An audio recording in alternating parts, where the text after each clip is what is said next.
নন্দীগ্রামের জেলেপাড়াতে বাইকে চড়ে প্রচার করতে বেরিয়েছেন তৃণমূল কংগ্রেস প্রার্থী দেবাংশু ভট্টাচার্য। আর তাকে ঘিরে চোর চোর স্লোগানে মুখর হয়ে উঠেছে গোটা এলাকা। স্থানীয় বাসিন্দারা তাকে ঘিরে চোর চোর স্লোগান তুলেছে।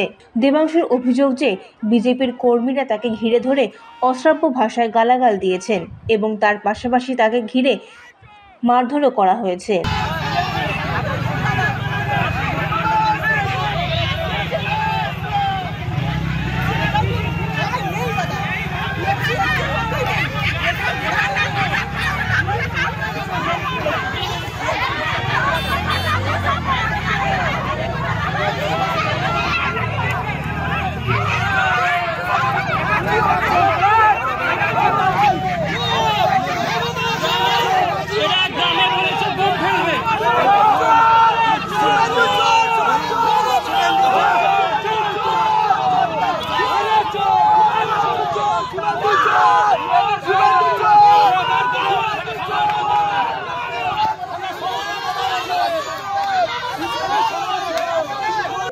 শুধু চোর জয় শ্রীরাম নয়, এটা তো মৌখিক কথা। বাদ দিন, আমাদের গাড়ির ওপর থাপ্পড় মারা হয়েছে, আমাদের গাড়ির মধ্যে ধাক্কাধাক্কি করা হয়েছে, গাড়ির ওপর রীতিমতো হামলা হয়েছে।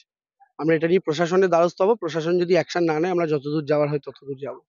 বিজেপির এটাই কালচার। এখন আমরা যদি পাল্টা গোটা রাজ্যে শুরু করি, পারবে সামলাতে? আমরা সেই পথে হাঁটি না বলে আমাদেরকে দুর্বল মনে করার কোনো কারণ নেই। দেখা যাক কি অ্যাকশন নেওয়া যায়, আমরা পরবর্তীকালে সে অ্যাকশন নিচ্ছি। ওরা স্লোগান দিচ্ছে, আপনি হাত জোড় করে ওদেরকে অভিনন্দন জানাচ্ছেন। হ্যাঁ, আমি প্রণাম করেছি ওদেরকে। আমাদের তো এটাই কালচার, আমরা প্রণাম করব।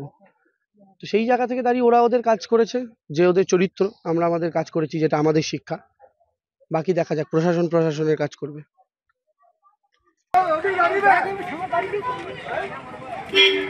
নন্দীগ্রাম থেকে নিজস্ব প্রতিনিধির রিপোর্ট, এএনএম নিউজ।